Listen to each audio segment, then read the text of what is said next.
Hey guys, mine's your Fast Storm, and while this seems like a very familiar format, which is what I usually do for tutorials, I'm actually doing something else. For my set of my dev series for my untitled game at the moment, there are videos, of course, recording my development progress. However, what happens when it comes to the point where I have to show off something just as information? Well, that brings us to today, where we have dev logs or dev updates, dev progress, something like that. It's going to be labeled as 0.5s in these series, so this will be 1.5, and this will be probably not as frequent because it might actually be once or perhaps twice a month, just recording the progress that has been made thus far since the last one of these, so the previous 0.5. In which case, of course, today we'll be talking about two of the characters I have program skills for. Erik, the protagonist, which I might make the player be able to change his name, so I'm just calling him Erik at the moment because it's default right now. And Arken, which is, well, someone made that character, and they might just watch this video just for their own character, but hey, we'll get to that character in a bit. However, you may notice that I'm not actually recording any video footage right now. That's because we don't really need OBS for this one. No. We actually need my game capturing recording because we're just showcasing skills. Anyways, on to the first one, which is, of course, Erik. Alright, here we have is, Erik, of course, which will be the first main character, well, the first character that's playable in the entire game. I know it sounds like I'm introducing the character, like, officially, but, like, there's near to when the game is coming out, I will be probably making an introduction video anyways, for most of the characters, if not all of them. Maybe I'll introduce multiple at a time, since there might be a lot of characters in this one. We'll see. Anyways, Erik is of course, I just said the first character, and he has a very balanced stat spread. I think he actually excels in nothing, but also is not bad at anything, so I guess he's pretty average. Though actually he has very high stats. However, to make up for that, he actually ends up having pretty bad skills. You'll see that very well with his limit, which we will demonstrate later on. First up, we have Lunge here. Lunge will be our the most basic of all physical attacks, with just very low damage. It doesn't really do much. It just does one single strike. Then we have Dazzle, which is the basic Astro damage for anyone. It's actually the lowest level Astro damage. I should probably explain and also change that. I did not, and yes, I know he's almost dead, but I forgot that I can. Yeah, I'm gonna need to change that because, as you see right now, the target's Erik. That's not supposed to happen. I need to change the single multiple enemy select thing. I forgot that existed. The point is, what is the point here? The point here is that Erik is not. Well, Erik is an Astro user. I guess that was what I was explaining. The thing is, our second character, Arken, is actually partially an Astro user, so you're seeing a lot of Astro today. So you're gonna see me talk about Dazzle later on. Fizz Shield, I don't really know how to explain this one. It's just whenever Erik takes physical damage, it'll just reduce by 2. Yes, not a percentage base, it's a flat base of damage reduction, which, yes, is quite not as good, but, well, actually, okay, it's fine. Well, we'll see how effective it is. There are a lot of flat damage scaling abilities in this game so far, but if it comes to it, I will change them as needed. But since there are low numbers in this one, that's why I'm using flat numbers. Gala is... okay, I don't really get to show this one. Gala is just Dazzle, but all enemies. That's basically how it goes. By the way, the inspiration for the name Gala is not just because of the word Gala. Gala is short for galaxy, Astra being the space cosmic like element in this game. I decided to use Gala. You may wonder why I'm using Dazzle as the base, well, the base spell for the space element. I don't know actually, but I like Dazzle, so I'll keep it as Dazzle. Credibility would be our next skill, and all it does is increase critical hit rate by 10%. Now, you may not notice, but in this game, your luck stat, which is called the bonus stat, actually increases critical hit rate by 1 for each point, or 1% for each point of bonus. So why are we not increasing the bonus stat by 10? That's a very good question. And it's mostly because I don't want to tamper with any state stuff, because apparently luck, just like the original stat, affects states or status ailments in some way. So I'm not going to touch that at all. So we're just going to keep it at credibility. So yeah, credibility just increases crit rate, not bonus stat. Phys Defense 3, it's not present here because he's not technically equipping it, but when you do equip it, it will increase physical defense by 3. Cross Cleave actually does, well, all it does is 2 basic strikes to an enemy. I know he's almost dead, but we can just heal it up with our test potions, except he's been defeated because I didn't set a speed for them. I can just reset. Hold on. I don't have to kill the recording. Okay, we're back. El Dazzle. It's just upgraded form of Dazzle. It does +3 damage. When the same type of ability goes up a tier, it just increases damage by 3. So if there's an upgrade to Cross Cleave, which does +1 damage, it'll go to +4 damage basically. Anyways, El Dazzle. If you haven't noticed, the skill name format for this is reminiscent of Fire Emblem. So it goes basic, then an L prefix, then an Arc prefix, which you'll see not in this character actually. You're not gonna see it on this character, or actually, Arken doesn't have an Arc skill either. You have to wait for the other characters for that.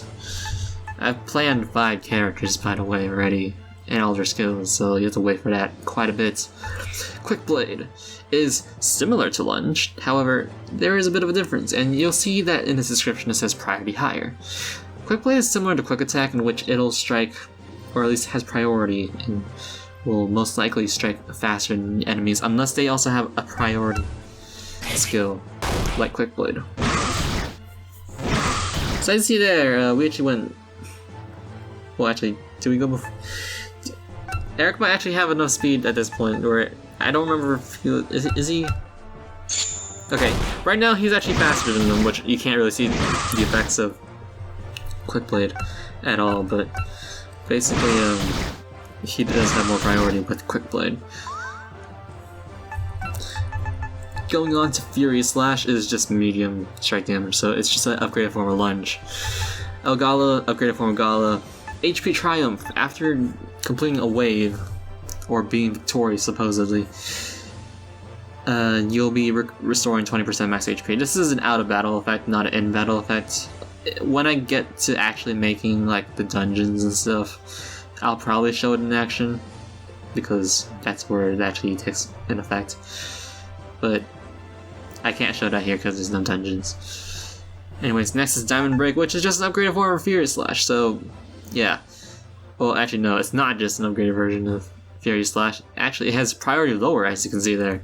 Yes, the highest basic attack actually has lower priority. Just to give it a little bit of a setback, though the MP cost is still quite high regardless. Now on to finally the limit skills.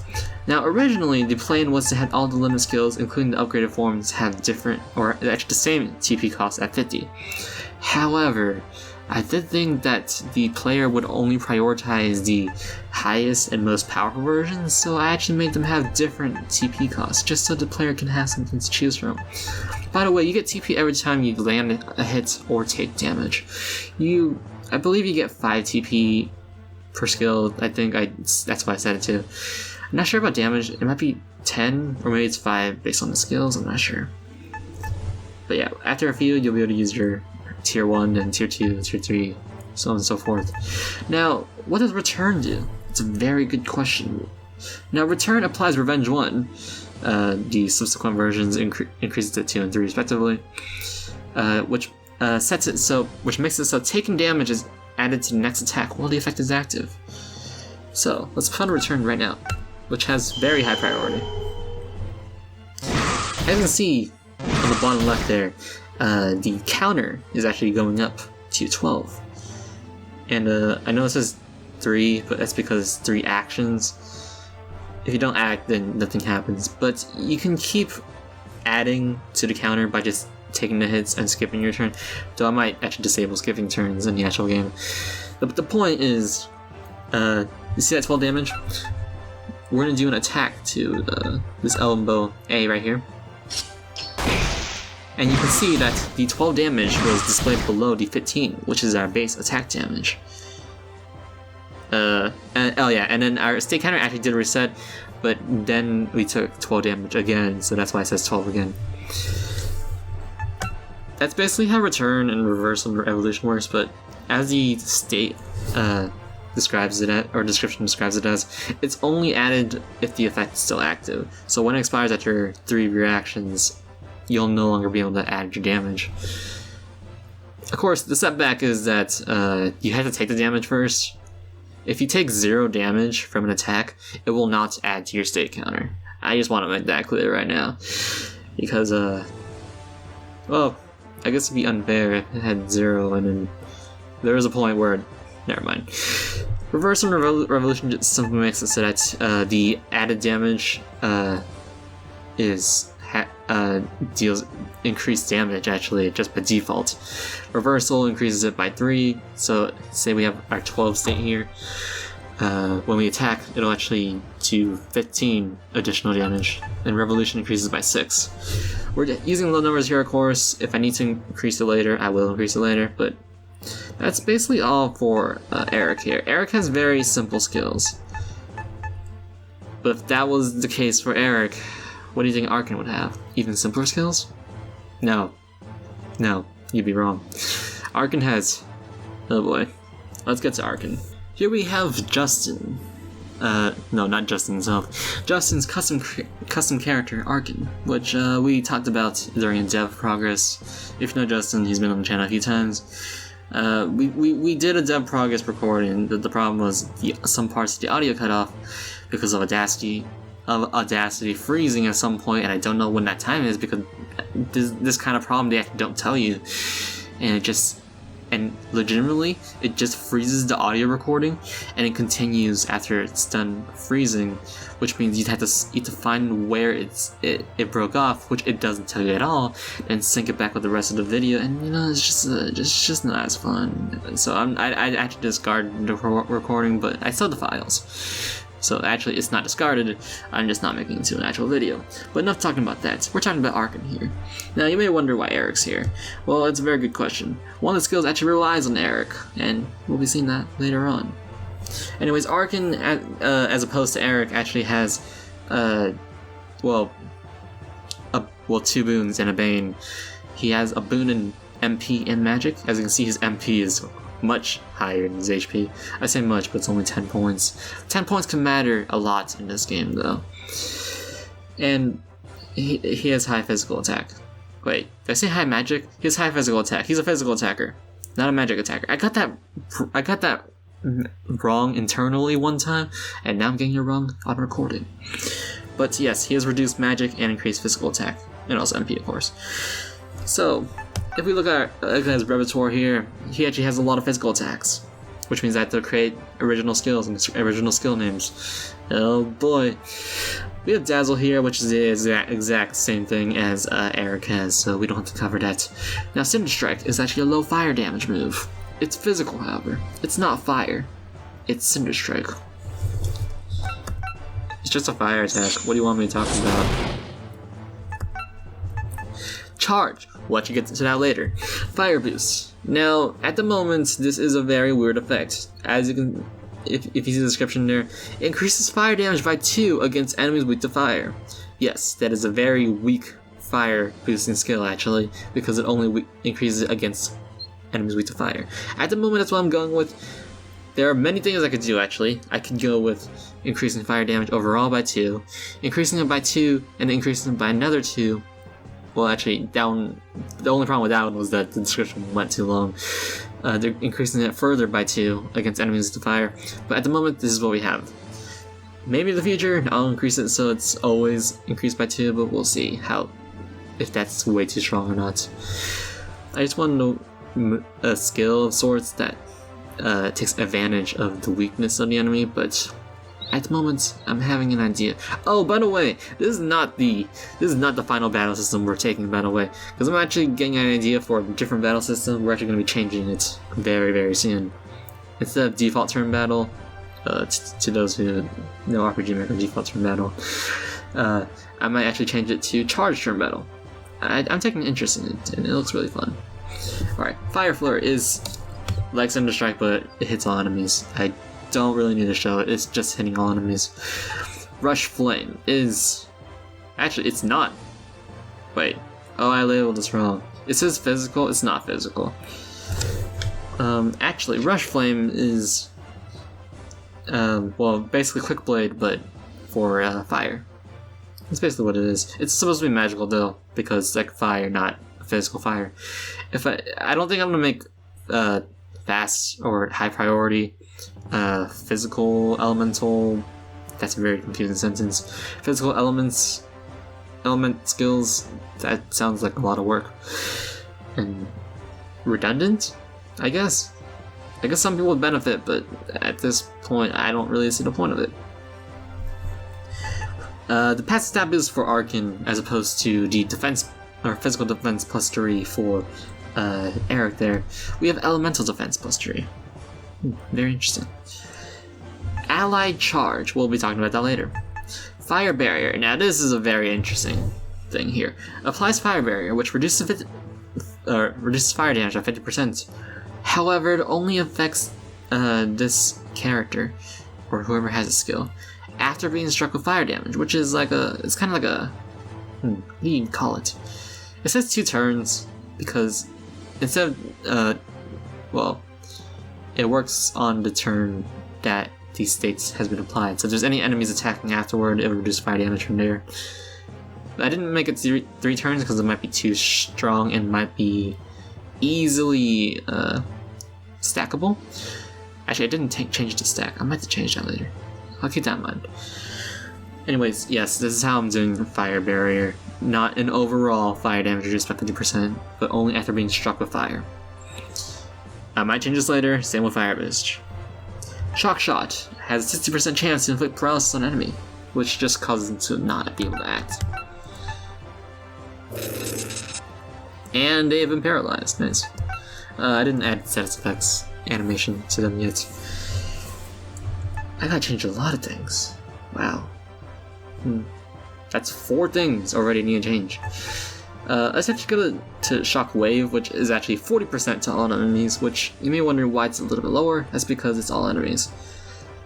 Though the caveat? The drawback here is already that it costs quite a bit. 10 MP. Shock Shot only costs 6. Shock Wave costs 10. But still, 40% seems like a good trade-off. I'm not a fan of skills, say, a status affecting skill where the single has the same chance as the multiple. That doesn't seem as balanced to me? Question mark? Anyways, Cosmic Spiral is just a physical, well, it's kind of like, okay, so you notice that Dazzle is a magical move, and obviously I said earlier, Arken is not a magical attacker. Well, here's your physical Astro move for Arken. It does medium Astro damage times 2 to a single enemy, and of course physical. Not a bad skill, to be honest, especially for someone with such high physical attack. Now is when we get to the good stuff. The charges as well as the limit. Charge for 5 MP with very low priority applies charge to the user. It doesn't say user, but it's implied to the user. Where the next attack will deal 150% damage. Okay, I know there's no period there, but if I don't catch it before the game comes out, it doesn't really matter, right? It expires after one usable turn because I set it to 2 turns. If you set charge to 1 turn, for example, in RPG Maker, that'll actually make it so you can't make use of the charge. So you have to make it at least 1 turn if you're making an expiring charge go like this. So basically, yes, you can charge your... It's a very early skill you can get. They can charge your damage, but you have to use it on the immediate next turn. You have to take advantage of it immediately next turn. That's the caveat. But it does affect physical and magical damage, so go wild. Actually, by go wild, I mean let's show it off. So you can see it's down to 1 turn there, and then we're gonna get him up. 40 damage to 20. There's a lot of math. Actually, no, it's not 20. 20 is not basic attack, it's the other one, so it should be 2.5 times. Oh, next attack deals 150%. That's wrong. That's wrong. It's 250%. I don't know why. Okay. So many things to change. There's 5 things to change. Okay. Gotta keep that in mind. Ally charge is kind of like charge, but it actually applies half charge to allies. Instead of 150%, it deals, well, 100, or it increases by 75%, not deals 75%. Deals 75% deals less than 100%, which means you'll be dealing 25% less damage, and that's not optimal. I gotta change the descriptions. That's still 5 things that I gotta change. And, however, well, yeah, but the caveat, half charge is quite a bit different, but I'll explain it later. Another thing the skill requires, though, besides MP, is that it actually requires another ally. An alive ally. So, yeah. If you don't have an ally that's alive, you cannot use ally charge. Yeah. It kind of stinks, but I didn't want to make it too... You had charge already, man. Do you really need ally charge when you're alone? And it's called ally charge for a reason. Anyways, it expires during next attack. It's a lot different than charge because it's not 1 turn. You actually get a next attack. So you can wait 5 turns and then use it if you wanted to for some reason. I'll show it off later. Shining charge actually applies crit charge to all allies, which increases critical damage by 75%. If you did 100 damage and a critical hit increases to 200 damage, you'll be doing...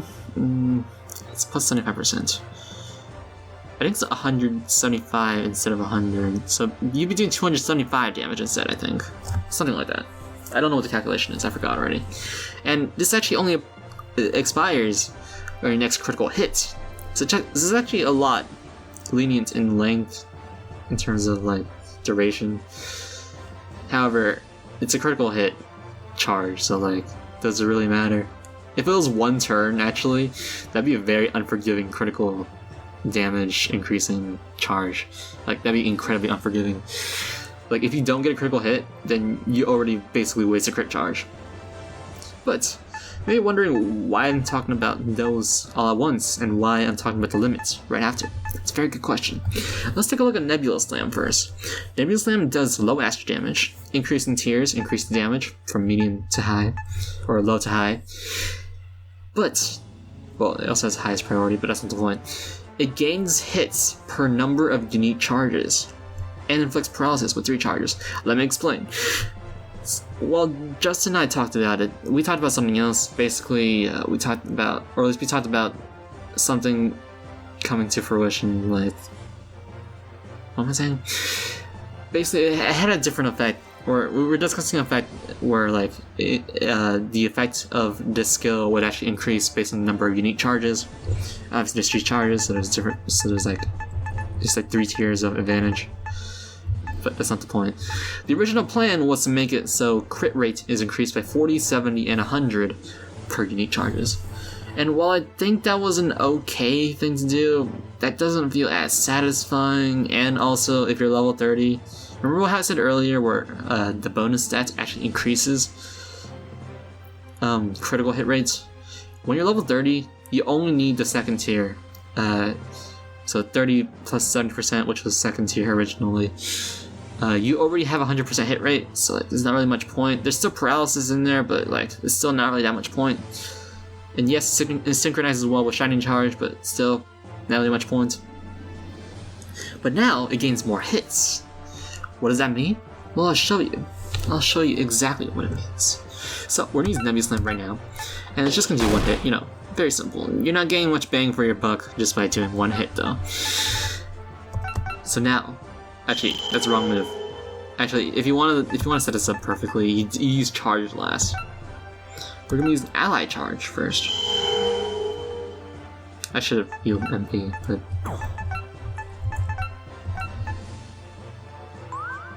give me 1 second. We have ally charge here, shining charge, and normal charge. Now you may be wondering, hey, what does this do? Well, you're probably not wondering that because I explained exactly what it does. Which is, of course, I need to increase TP, hold on. I should have done that. Okay, now we can show off what Nebula Knockout does. Let's see what happens.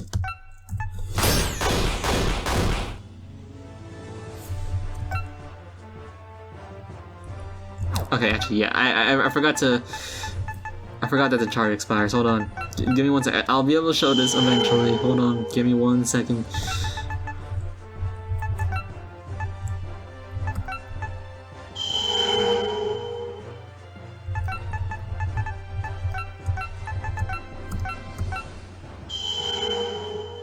You give me 1 second. It's taking a long time to display right now. Nebula Knockouts. Okay, here we go.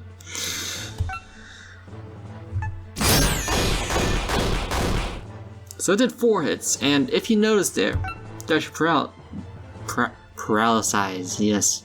They're paralyzed.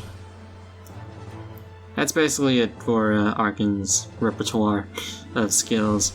I know it's a very, very long explanation for both of these guys, but when one of them has a very complicated kit as opposed to the other, and when I have to explain everything from the basics, considering this is the first episode of skill demonstrations, yeah, it's meant to be a long episode, but hopefully you got some enjoyment out of that. Or are watching this on double speed. I see you out there. Anyways, yeah, that'll be it for this video. So, with that said, see you guys and stay safe, and I'll see you next time. Bye-bye.